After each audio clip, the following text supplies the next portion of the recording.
हाँ, hello everybody, welcome back to the channel again.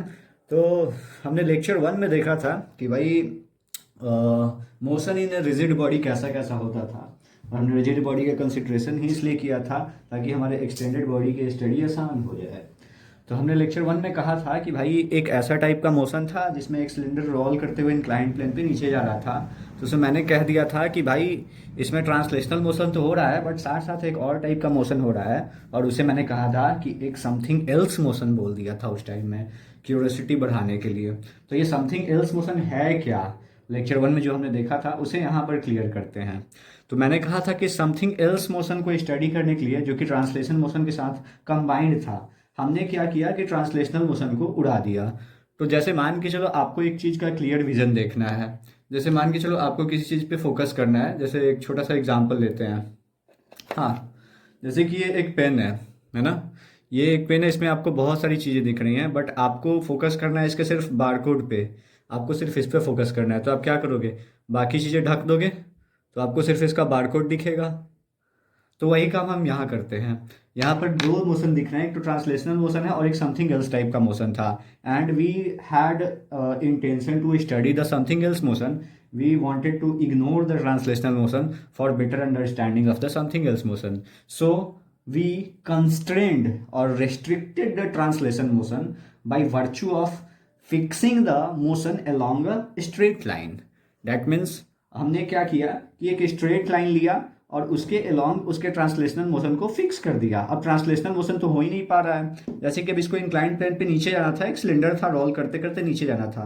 तो translational motion में ये आपका एक्सिस चलता जाएगा, है ना।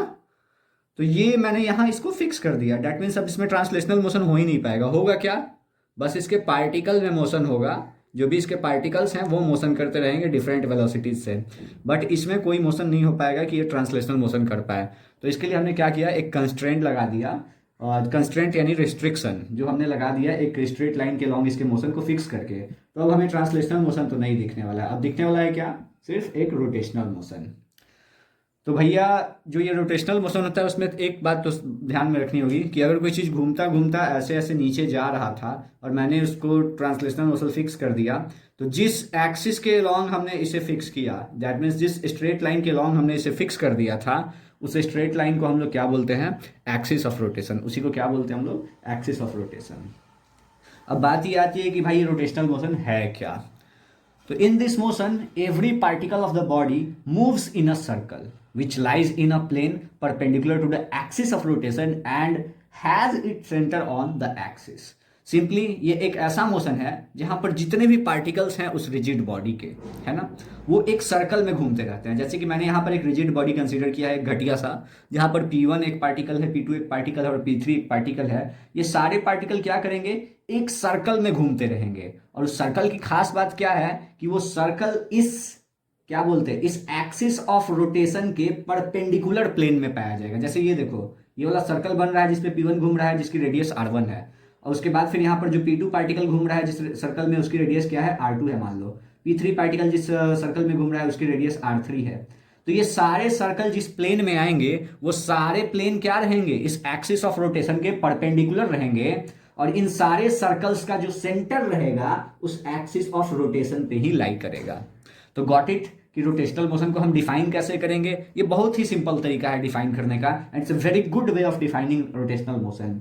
कि आपको क्या कर लेना है, इस मोशन में बताना है कि जितने ही पार्टिकल है वो क्या कर रहे हैं, सर्कल में घूम रहे हैं।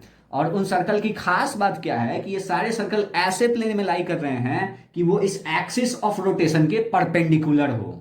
ओके, और इनका जो सेंटर्स है, जो भी सर्कल है उनका जो सेंटर है वो इसी एक्सिस ऑफ रोटेशन पे लाई कर रहा है। Then we will call it a rotational motion. Rotational motion तो हमने पढ़ लिया कि क्या होता है, इसका एक्सिस फिक्स्ड होता है। क्या हो अगर रोटेशनल मोशन में, रोटेशन में आपका एक्सिस फिक्स्ड ना हो। जैसे कि मान के चलो ये एक बॉडी था, ये इसके लॉन्ग ऐसे से घूमता जा रहा था, घूमता जा रहा था, घूमता जा रहा था, भाई इसका एक्सिस फिक्स है। बट क्या हो कि ये ऑब्जेक्ट तो घूम रहा है, ये बॉडी तो घूम रहा है, बट इसका जो एक्सिस ऑफ रोटेशन है वो भी ऐसे ऐसे घूम रहा है साथ साथ। तो उसका सबसे बढ़िया एग्जाम्पल, बचपन में सारे बच्चे नहीं, कुछ बच्चे लट्टू नचाते थे। लट्टू जिसको हम लोग टॉप बोलते हैं। तो उसमें क्या होता है कि उसमें जब रोटेशन होता है तो साथ साथ इसका जो एक्सिस ऑफ रोटेशन होता है वो फिक्स नहीं होता है। एक्सिस ऑफ रोटेशन भी क्या करता है, ऐसे ऐसे घूमता रहता है, और घूमने के दौरान वो करता क्या है, तो एक कोन कार्व कर देता है, यानी एक जो जैसे स्वीप कर रहा है इस वे में वो क्या कर रहा है, एक कोन को कार्व कर दे रहा है। Why? Because of the motion of the axis of rotation, that means axis of rotation is not fixed in this motion.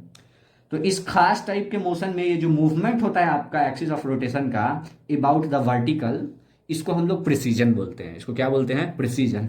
ये टर्म आपको बहुत जगह मिलने वाला है, चाहे आप बड़े क्लास में ही चले जाओगे तो बार बार आपको प्रिसीजन टर्म मिलेगा। जैसे कि आप बड़े क्लास में चले गए, बीएससी में चले गए, एमएससी में चले गए, फिजिक्स से कर रहे हो, तो उसमें एटॉमिक एंड मॉलिक्यूलर फिजिक्स पढ़ना होता है। तो उसमें जब आप पढ़ोगे तो उसमें आपको वेक्टर एटम मॉडल वगैरह वगैरह चीज़ें पढ़नी होंगी, तो उसमें प्रिसीजन टर्म आएगा।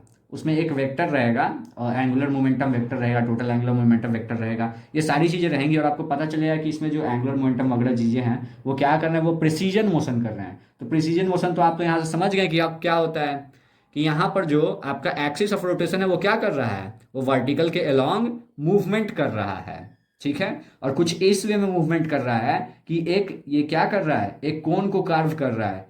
जैसे मूवमेंट के दौरान ये क्या कर रहा है, एक कोन को कार्व किए जा रहा है। तो this motion is known as precession motion. तो फाइन, तो अब हम क्या करते हैं देखते हैं। नेक्स्ट वीडियोस में हम क्या करेंगे कि सेंटर ऑफ मास को पढ़ लेंगे और इस लेक्चर को छोटा सा कर देंगे। फाइन, तो हैव अ गुड डे।